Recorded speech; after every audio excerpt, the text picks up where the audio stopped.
அசோக் நகர் அரசு பெண்கள் மேல்நிலைப் பள்ளியில் ஆன்மீக சொற்பொழிவாளர் மகாவிஷ்ணு அவர்கள் பேச அழைக்கப்பட்டிருக்கிறார். அங்கு மாணவர்கள் முன்பு உரையாற்றிய அவர், பாரத கலாச்சாரம் ஆங்கிலேயர்களால் அழிக்கப்பட்ட விதம், மனித மனம் மற்றும் உடலின் செயல்பாடுகள் குறித்து பேசியிருக்கிறார். மேலும் கர்மா மற்றும் முற்பிறவி பலன்களால் இந்த பிறவியில் சில உடல் குறைகள் ஏற்படுவது உண்டு என்று அவர் கூற, அங்கிருந்த மாற்றுத்திறனாளி ஆசிரியர் இந்த கருத்தை எதிர்த்ததால் வாக்குவாதம் ஏற்பட்டுள்ளது. பள்ளிகளில் ஆன்மீகத்தை குறித்து பேசினால் என்ன தவறு?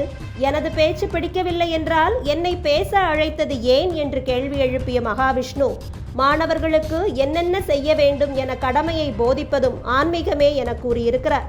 அனைத்து புனித நூல்களும் கூறும் கருத்தை நான் கூறினால் அது ஒருவருக்கு மட்டும் உறுத்துகிறது என்றால் அது அவரது மனப்பிரச்சனை என்று தெரிவித்து தனது கருத்தில் உறுதியாக நின்றிருக்கிறார் மகாவிஷ்ணு. இது போன்ற கருத்துக்களை குறித்து தான் யாரோடு வேண்டுமானாலும் வாதிட தயார் என்றும் சண்டை பிடிக்க தயார் இல்லை எனவும் கூறியிருக்கிறார்.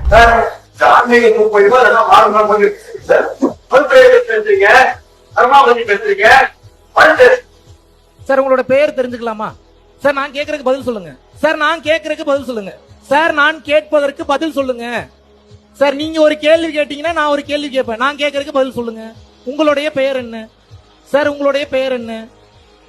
Sir, if you are asking me a question, I will ask a question. You should answer me. Sir, உங்களுக்கு பதில் வேணும்னா நான் கேக்குற கேள்விக்கு பதில் சொல்லுங்க. சார், தப்புன்னு நீங்க எப்படி சார் சொல்றீங்க? தப்புன்னா நீங்க எதுக்கு என்னை பேச கூப்பிடுறீங்க? சார், தப்புன்னா நீங்க எதுக்கு என்னை பேச கூப்பிடுறீங்க? சார், தப்புன்னா நீங்க என்னை எதுக்கு பேச கூப்பிடுறீங்க? What is your problem? என்ன பேசணும்? ஒரு நிமிஷம். Let me deal this. I am not angry. I am asking very clearly. See, I am very stable and asking. இந்த மாணவர்களுக்கு என்ன பேசணும் முதல்ல சொல்லுங்க முதல்ல. என்ன பேசணும் நீங்க சொல்லுங்க. மறுபிறவியை பேசுறீங்க. மறுபிறவியை பத்தி வேற யார் சொல்லி கொடுப்பா? மறுபிறவியை பத்தி வேற யார் சொல்லி கொடுப்பா? ஆன்மீகம்னா என்ன? ஆன்மீகம்னா என்ன? ஒரு நிமிஷம் மேடம். ஆன்மீகம் என்றால் என்ன? அரசு பள்ளியில ஆன்மீகம், அரசு பள்ளியில ஆன்மீகம் பேசக்கூடாதுன்னு யார் சொன்னது? பேசக்கூடாது. ஏதாவது இருக்கா? லா இருக்கா? ஆமா, லா எந்த லால இருக்கு? அரசு பள்ளியில் ஆன்மீகம் பேசக்கூடாது எந்த லா இருக்கு? அரசு பள்ளியில் ஆன்மீகம் பேசக்கூடாது எந்த லா இருக்கு? இந்தியன் கான்ஸ்டிடியூஷன் லா சொல்லுதா? ஆமா, லா சொல்லுது. சிஇஓக்கு மேல நீங்க பெரிய அறிவு பெற்றவரா? உங்களுடைய முதன்மை கல்வி அலுவலருக்கு மேல நீங்க அறிவு பெற்றவரா? All are equal. All are equal தானே பேசிக்கிட்டு இருக்கேன். What is your problem on that?